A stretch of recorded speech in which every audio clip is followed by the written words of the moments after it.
सुरेंद्र भाई पटेल, राज्य सरकार के मंत्री भाई पूर्णेश मोदी, यहाँ उपस्थित सभी वरिष्ठ पूज्य संतगण, सभी श्रद्धालु साथी, देवी और सज्जनों, आज कई वर्षों के बाद पावागढ़ मां काली के चरणों में आकर के कुछ पल बिताने का, आशीर्वाद प्राप्त करने का सौभाग्य मिला। मेरे लिए जीवन की बड़ी धन्य पल है। सपना जब संकल्प बन जाता है और संकल्प जब सिद्धि के रूप में नजर के सामने होता है तो उसका आनंद कितना हो सकता है, इसकी आप कल्पना कर सकते हैं। आज का ये पल मेरे अंतर मन को विशेष आनंद से भर देता है। कल्पना कर सकते हैं, 5 शताब्दी के बाद और आजादी के 75 साल बीतने के बाद 5 शताब्दी तक मां काली के शिखर पर ध्वजा नहीं फहरी थी। आज मां काली के शिखर पर ध्वजा,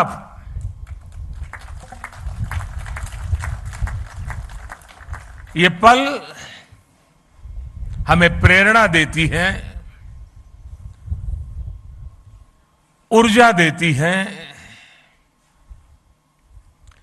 और हमारी महान परंपरा और संस्कृति के प्रति समर्पित भाव से जीने के लिए हमें प्रेरित करती है।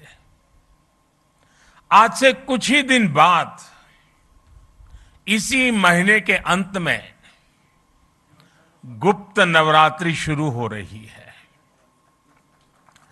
गुप्त नवरात्रि से ठीक पहले पावागढ़ में मां काली का ये शक्तिपीठ, महाकाली मंदिर अपने भव्य और दिव्य स्वरूप में हमारे सामने है। शक्ति और साधना की यही विशेषता होती है।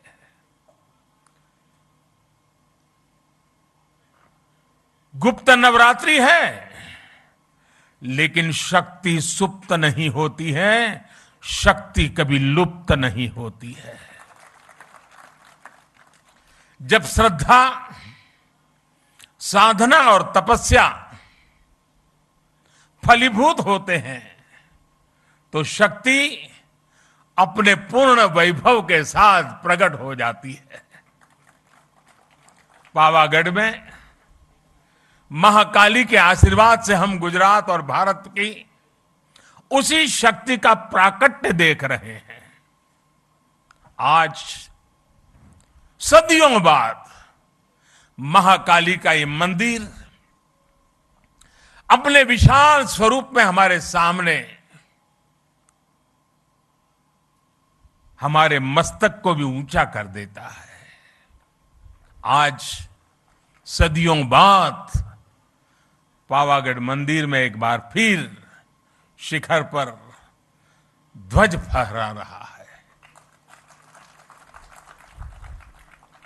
ये शिखर ध्वज केवल हमारी आस्था और आध्यात्म का ही प्रतीक नहीं है।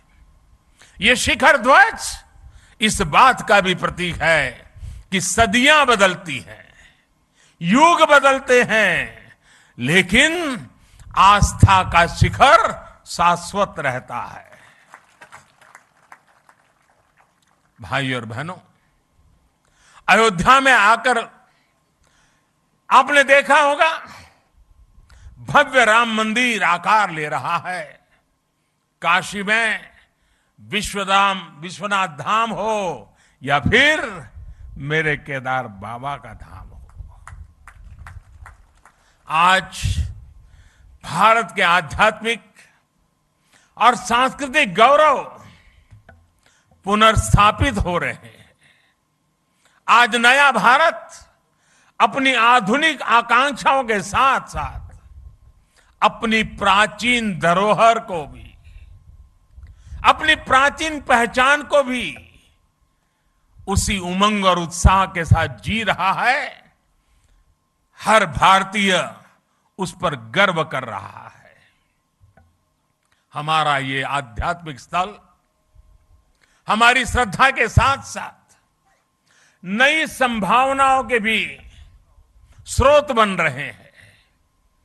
पावागढ़ में मां काली का मंदिर का पुनर्निर्माण हमारी इसी गौरव यात्रा का एक हिस्सा है। मैं इस अवसर पर मां महाकाली के चरणों में नमन करते हुए आप सभी को हृदय से बहुत बहुत बधाई देता हूं। आज का यह अवसर सबका साथ, सबका विश्वास और सबका प्रयास का भी प्रतीक है। साथियों, अभी मुझे मां काली मंदिर में ध्वजारोहण और पूजन अर्चन का सौभाग्य मिला है। मां काली के दर्शन करते समय मैं सोच रहा था कि आज मां काली के चरणों में आकर क्या मांगू। मां काली का आशीर्वाद लेकर इतिहास गवाह है, स्वामी विवेकानंद जी मां काली के आशीर्वाद लेकर के जन सेवा से प्रभु सेवा में लीन हो गए थे।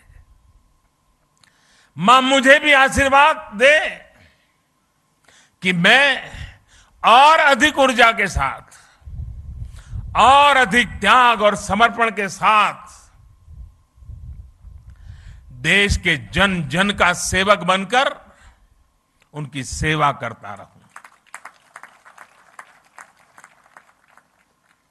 मेरा जो भी सामर्थ्य है, मेरे जीवन में जो भी कुछ पुण्य है, वो मैं देश की माताओं बहनों के कल्याण के लिए, देश के लिए समर्पित करता रहूं। गर्वी गुजरात इस समय इस गर्वी गुजरात की धरती से, मां काली के चरणों से मैं देश की आजादी के अमृत महोत्सव का भी स्मरण करता हूं।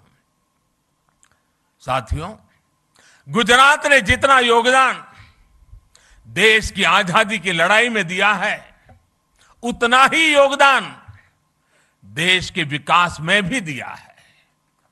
गर्वी गुजरात भारत के गर्व और शान का पर्याय है। गुजरात ने भारत के व्यापार का भी नेतृत्व किया और भारत के आध्यात्मता का भी उसे संरक्षित करने का पूरा प्रयास किया। सदियों के संघर्ष के बाद जब भारत आजाद हुआ तो हम गुलामी और अत्याचार के घावों से भरे हुए थे। हमारे सामने उस अपने अस्तित्व को फिर से खड़ा करने की चुनौती, उसको लेकर के हम खड़े थे, लड़े थे। भारत के इस सांस्कृतिक आजादी की शुरुआत भी सरदार साहब के नेतृत्व में गुजरात से ही हुई थी। सोमनाथ मंदिर का पुनर्निर्माण राष्ट्र के पुनर्निर्माण के संकल्प के रूप में हमारे सामने आया। पावागढ़ और पंचमहाल आज सोमनाथ की उस परंपरा को आगे बढ़ा रहा है जिसने गुजरात को पूरे देश में पहचान दी थी।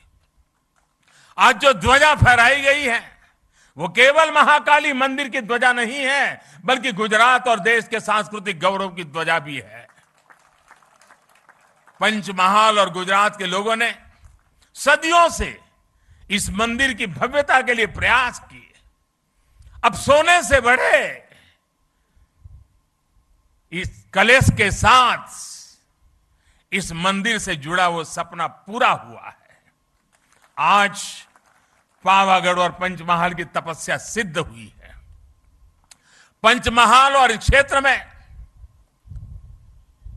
पुराना तो मुझे याद है, आज की परंपरा मुझे उतना पता नहीं है, लेकिन जो पुराना मैं जानता हूं, जब भी कोई शादी विवाह होता था तो इस मंदिर में सबसे पहले भक्त आकर के शादी का जो निमंत्रण पत्र होता था वो मां के चरणों में रख देता था। और मुझे पता है उस समय तो जो यहां पुजारी और पंडित लोग हुआ करते थे, वो शाम की आरती के समय दिन भर जितने ऐसे निमंत्रण आए हैं उसको पढ़ करके मां को सुनाते थे, भक्ति भाव से सुनाते थे। सुरेंद्र काका कह रहे हैं आज भी चल रहा है। बाद में आशीर्वाद में माता की तरफ से मंदिर से जिन्होंने निमंत्रण भेजा है उसे उपहार भी जाता है। कितना बड़ा सौभाग्य। और परंपरा लंबे अरसे से चली आ रही है, लेकिन माता ने इस बार हम सबको आज सबसे बड़ा उपहार दिया है। माता के दरबार का कायाकल्प और ध्वजारोहण मैं समझता हूं हम भक्तों के लिए, शक्ति उपासकों के लिए इससे बड़ा उपहार क्या हो सकता है। और मां के आशीर्वाद के बिना यह संभव भी कहां हो सकता है। यहां श्री काली का मंदिर को लेकर जो कार्य हुए हैं उसमें एक खास बात और है। महाकाली मंदिर का इतना भव्य स्वरूप दिया गया, लेकिन इस पूरे काम में गर्भगृह में मूल स्वरूप अक्षुण्ण रखा गया। इसे सेवा यज्ञ में गुजरात सरकार, पवित्र तीर्थ यात्रा विकास बोर्ड और ट्रस्ट के लोगों ने मिलकर काम किया। मुझे बताया गया कि मंदिर परिषद की पूरी परिक्रमा के लिए, अभी सुरेंद्र भाई बता रहे थे, दूधिया तालाब और छासिया तालाब को जोड़ने वाला एक परिक्रमा पथ भी तैयार किया जाएगा।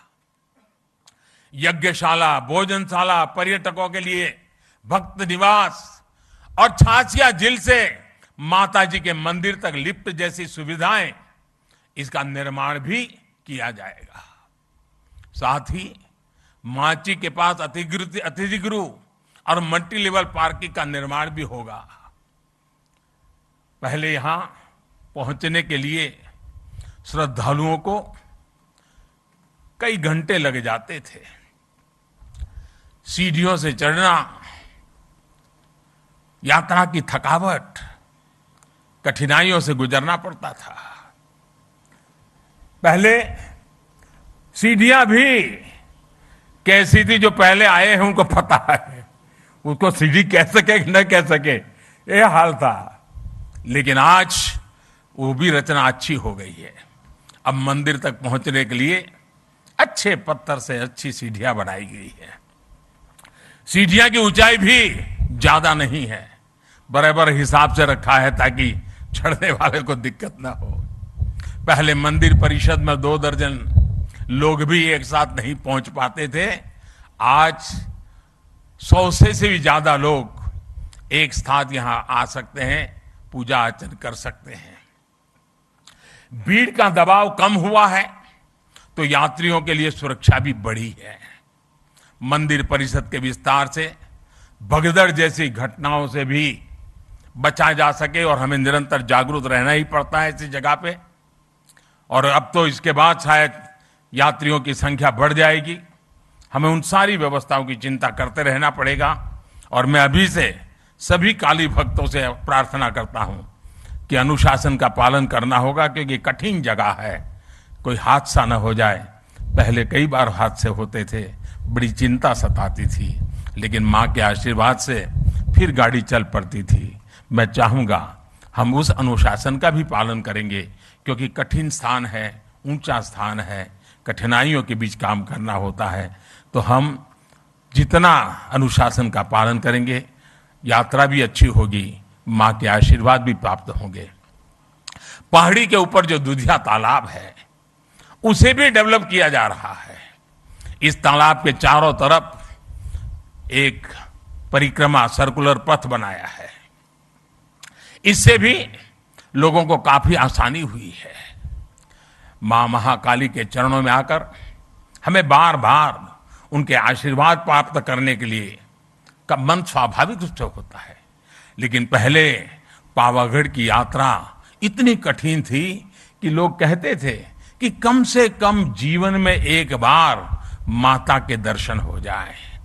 आज यहां बढ़ रही सुविधाओं ने मुश्किल दर्शनों को सुलभ कर दिया है।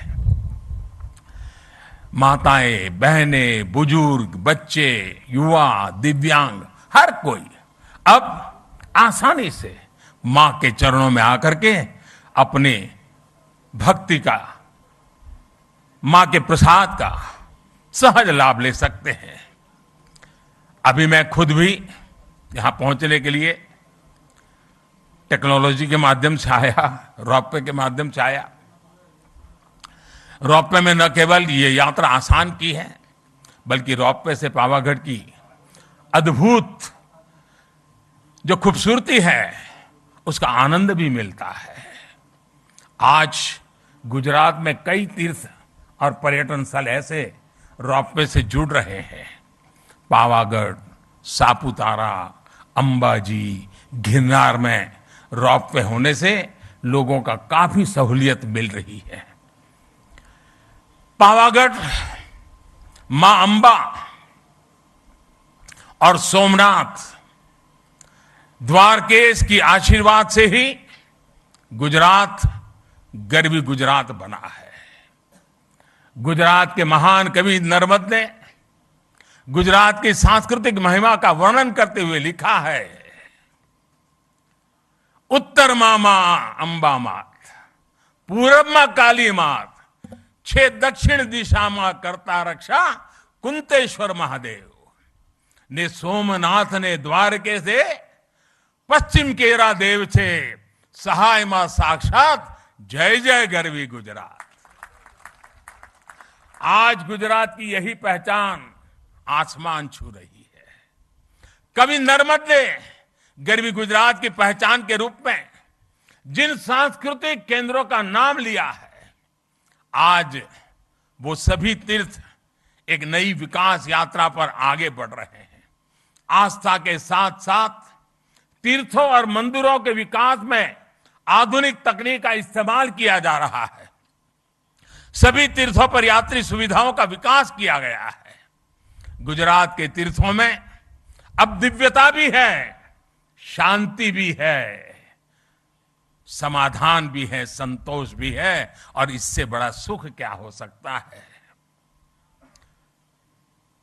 अगर माता के ही मंदिरों की बात करें, शक्ति के सामर्थ्य की बात करें, तो हम गुजरात के लोग इतने भाग्यवान रहे हैं। और मां शक्ति की पूजा करने वाले भक्तों के लिए गुजरात में तो पूरा एक शक्ति चक्र है, एक शक्ति रक्षा चक्र है। गुजरात का रक्षा कवच के रूप में वो काम कर रहा है।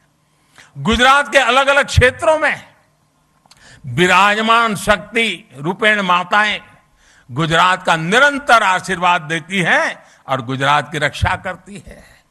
बनासकांठा में मां अंबाजी, पावागढ़ में मां काली, चोटीला में चामुंडा मां, ऊंझा में उमिया मां, कच्छ में के माताजी नो मढ़ आशापुरा मां, नवसारी के पास उनाई माता, डेड़िया के पास देवमोगरा मां, भावनगर के पास खोडियार मां, महसाना के पास बहुचर मां, उधर हमारे खोड़ल धाम, उधर उमिया धाम, गिरनार के ऊपर अंबा मां, अनेक माताएं हर कोने में हमें निरंतर आशीर्वाद है।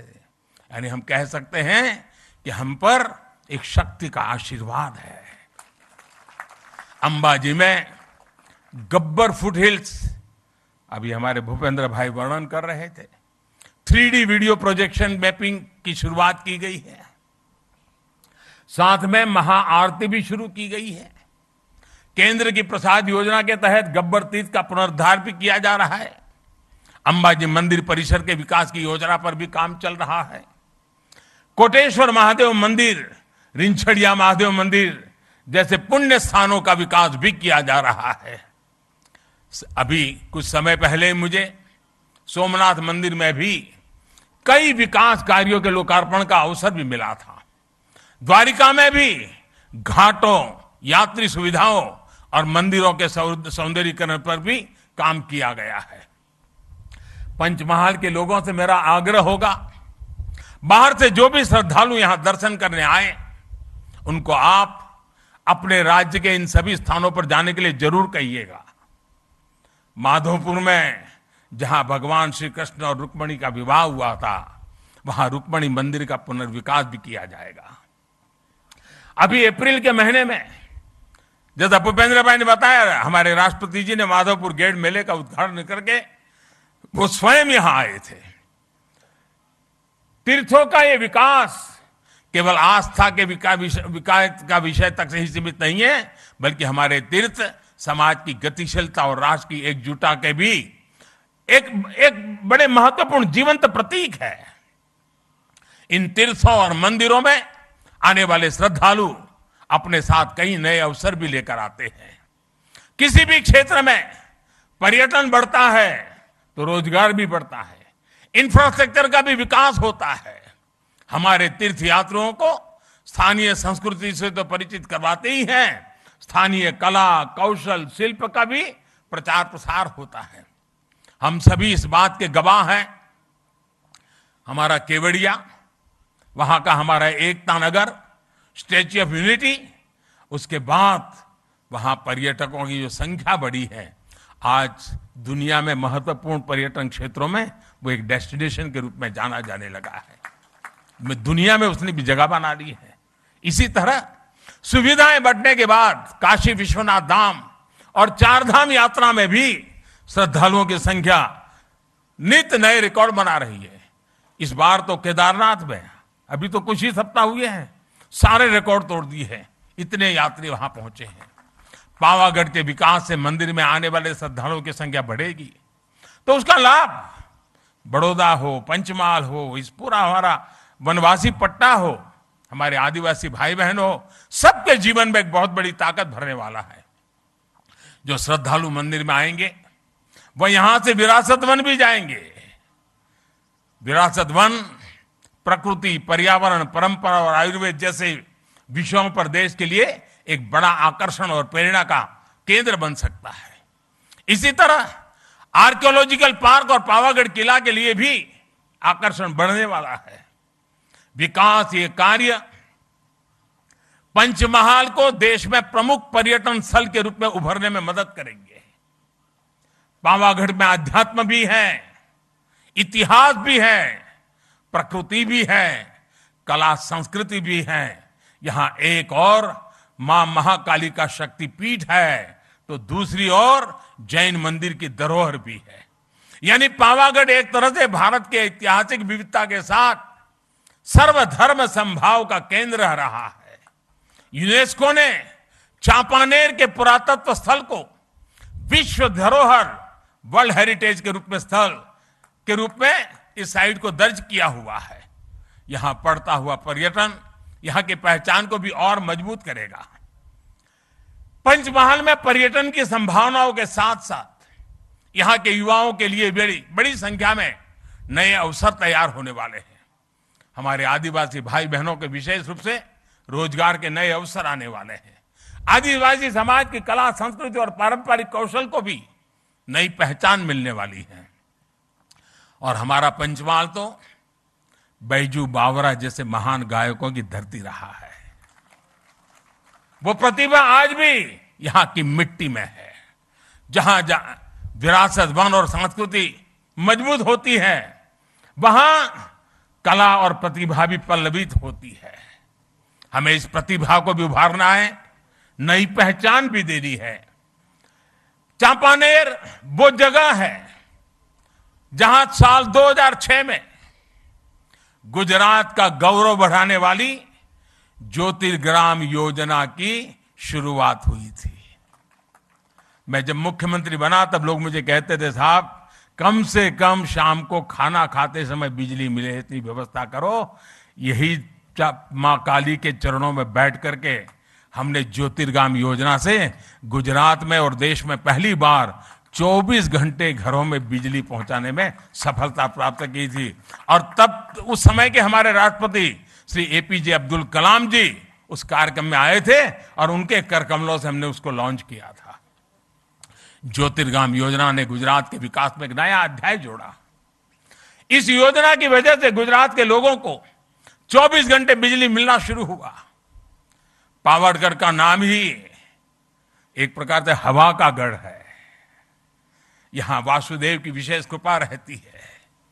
मुझे विश्वास है कि हमारे सांस्कृतिक पुनरुत्थान और विकास की जो हवा पावागढ़ में बह रही है, इसकी महक भी पूरे गुजरात और देश में पहुंचेगी। इसी भाव के साथ मैं महाकाली के चरणों में एक बार फिर मेरा नमन करता हूं। आप सभी को भी एक बार फिर बहुत बहुत शुभकामनाएं देता हूं।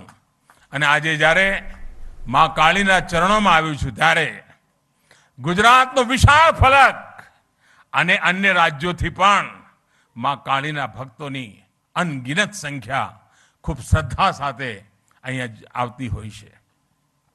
એ શ્રદ્ધાળુઓને પણ અનેક અનેક શુભકામનાઓ આપું છું, કારણ એમણે જે સપના જોયા હશે, એમના પૂર્વજોએ જે સપના જોયા હશે, એમના પૂર્વજો જે આશા સાથે આવતા હતા અને નિરાશ થઈને પાછા જતા હતા, આજે એમના સંતાનો એમના પૂર્વજોને પણ કહી શકશે કે આપે ભલે કષ્ટ વેઠ્યા હોય, પણ હવે યુગ બદલાણો છે। હવે મા કાલી પૂરા ગૌરવ સાથે આપણને આશીર્વાદ આપી રહી છે। એવી જ એક ભાવના સાથે ફરી એકવાર આપ સૌને ખૂબ ખૂબ શુભકામનાઓ। સૌ ટ્રસ્ટી મંડળને, ગુજરાત સરકારને, ભૂપેન્દ્રભાઈના નેતૃત્વમાં થયેલા કામોને હૃદયથી બિરદાવું છું। આપ સૌને ખૂબ ખૂબ શુભેચ્છા આપું છું। ખૂબ ખૂબ ધન્યવાદ। ખૂબ ખૂબ આભાર।